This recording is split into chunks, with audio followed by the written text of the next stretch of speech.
د زړونو اواز خدای دې ډېر عمر درکړي نورو افغانانو سره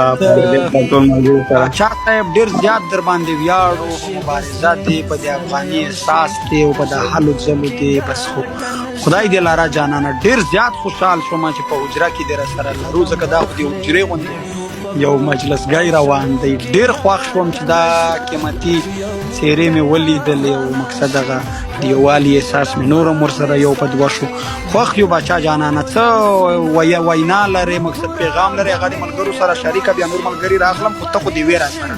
زه کوزی ته راوګورم ته دومره د ملګرو سره بنډار کوه د بارګزي صاحب سره او رحمان سره د وزیر خاني سره زه الکوزی مننه ګیلمن صاحب او الله دې تاسو سره ته ژوندي لري او احسان نشته دا مشترکه کار دی موږ یو وجود یو وینه یو او موږ همیشه د فلسطین خبرې به هم کوو د کشمیر خبرې به کوو خو اول به د خپل رور خبرې کوو اول به د خپل کونډې یتیمانو خبرې کوو زه دې خلکو ته همیشه دا خبره کوم یو ښه نیوز هم در کوم خبر هم درته کومه چې انشاءالله چې تا ته خوشحاله شي لر او بر افغانان چې زموږ څومره اتفاق اتحاد راغلی په هغې باندې انشاءالله کار روان دی زه همیشه ګورم زه ورته یم ګورئ د منظور پښتون دې مخ ته مه ګوره د منظور پښتون شاته چې کونډې یتیمان دي زموږ خویندې میندې دي په وزیرستان کې په سوات کې په ملکڼ کې په باجوړ کې په تیرا کې په قبایلو کې هغې ته تاسې وګورئ هغې همداسې دغه نیولې او موږ ته دواګانې کوي چېرې دغه شانې خلک هم شته دی چې زموږ خو پوښتنه کولی شي که نه نو خبره دا ده چې اختلاف به نه کوو افغانان ورونو نه به پرېږدو خلک چې زموږ په منځ کې اختلاف وکړي ګیلمن صاحب موږ تاسو ته زیری درکوو چې پی ټي ایم رښتیا ته چې په ټول یورپ کې الحمدلله ډېر منظم و دا څو کاله ټولو ښه کار وکړو خو اوس په برطانیه کې یو نوی سیټ اپ یو نوی دغه جوړ شوی موږ په ګلاسګو کې پروګرام وشو په لندن کې مو شو او 13 جمعه موږ په برمنګم کې وکړو چې تقریبا تاسې به ویډیوګانې کتلي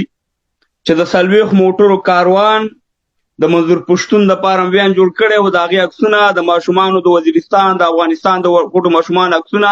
او د قاتلې په شکل روانې د برمنګم په انګلستان په ښار کې یو ساعت هم یو روډ بند کړی یو ساعت الامراک روډ ورته وایي په برمنګم کې یو ساعت هم بند کړی او چغې مو والد شو یې دهشتګرد دیس کې پیچې وړی لر او بر یو افغان او ښځې ټولو ویډیوګانې کولې توریان هم او دغه ګلخانان هم ښه راته ولاړو چې مهربانه ښه په فخر سره یو ساعت ښه بدماشي وکړه بدماشي هغې ته وایي چې سړی په خارج کې وکړي او بیا په راوځي دغه شانې میدانونو ته په کوټو کې نه چې خلکو له کنځلې وکړي او بدې ردې وایي نو الحمدلله اوس زمونږ پروګرامونه روان دي موږ د انګلستان په هر یو ښار کې به یو بورډ جوړېږي او دومره افغانان لیواله دي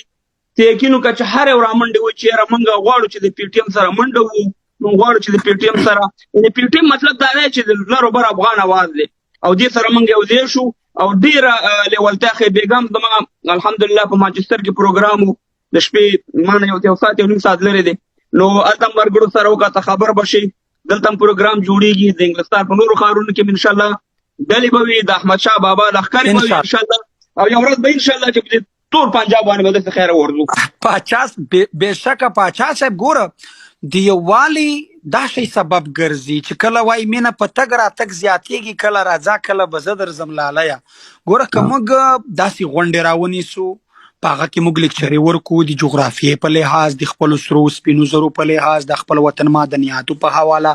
او د خپلو زده کړو په حواله داسې دا شی چې دا زمونږ یووالی دا د دومره لرې لرې وطنونو کې موږ او تاسې سره ناست یو دا داسې نه کېږي دا که تاسې هلته راټولېږئ موږ دلته راټولېږو د خوست ملګري په خوست کې راټولېږي دا فکر دا سوچ دا د زړو یووالی مهم دی باید دا سره مهم کوو د دې نه هغه دانش صاحب چې ورته وایي چې د دې دغه نه انقلاب ته لار جوړېږي نو چې کله حرکت وکړو نو بیا به برکت پکې اچول کېږي نو ټولو افغانانو مې خواست دی چې تاسې هر سړی که د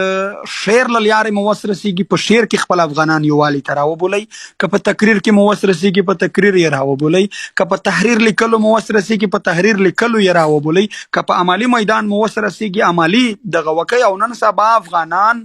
مقصد زه دا نه وایم په چا نظام په چا خلکو په چا وطن نیوکه نه کوم مګم دا حقیقت چې زمونږ کوزې پښتونخوا ته ځینې خویندې ورونه ماریزان راځي د ډېر بد وضعیت سره مخ دي که تاسې په چم ګاونډ کې مخ اړوئ په اروپا کې ملګري به دومره څه پیسه میسه لرئ نو د چا هغو خلکو سره مالی لحاظ مرسته هم کوئ مقصد چې په کوم لحاظ د کوم ملګري وس رسیږي د خپلو افغانانو د راپورته کولو دپاره هغه مبارزه وکړي نور خو مونږ دلته هر وخت د بر وطن خبره کړې ده مونږ دلته فقط د وزیرستان خبره نه کوو د سوات باجوړ د بلبل نه بلکې د کابل خبره حق کوو ورسره د ننګرهار کوو د کندهار کوو له امو تر باسینه بیا له کابل تر ټکه چې څومره هیواد دی چې څه درد او غم بده ورځ پرې راځي مونږ چې څه د ځان دپاره کوو هغه د هغو دپاره کوم تر دې نه یووالی نور څه وي در دې یووالي نور څه وي زه بار بار دلته خلکو ته وایم چې د پنجاب یو په ډېره لوړه چوکۍ ناست فواد چودري راځي هغه په لاهور کې د رنجیت سنګ یعنی مونږ رنجیت سنګ ته هم توهین نه کوو د هیچ چا نسل ته توهین نه کوو خو د رنجیت سنګ مجسمه جوړوي او په هغه ویاړي افتخار ور باندې کوي او بیا چې د جنگ ځای راځي بیا وایي چې ادھر بھی پنجابی مر رہے ادھر بھی پنجابی مر رہے هم جنگ لڑنا نہیں چاہتے وایو التم پنجابیانو ته تاوان دی په هند کې دلته په پاکستان کې هم پنجابیانو ته تاوان دی هغه به وجود د دې چې په مذهب په کلتور په دغه کې به ډېر فرق هم وي بیا هم د یو نسل په حیث دوی د یو بل سره ولاړ دي د یو بل په نیکونو افتخار کوي زما دود یو زما دستور کلتور یو زما عزت حیا ابرو یو لا ټکه تر کابل مونږ په ودونو کې دا سندره ژغو چې بي بي شیرین زیړې ګلې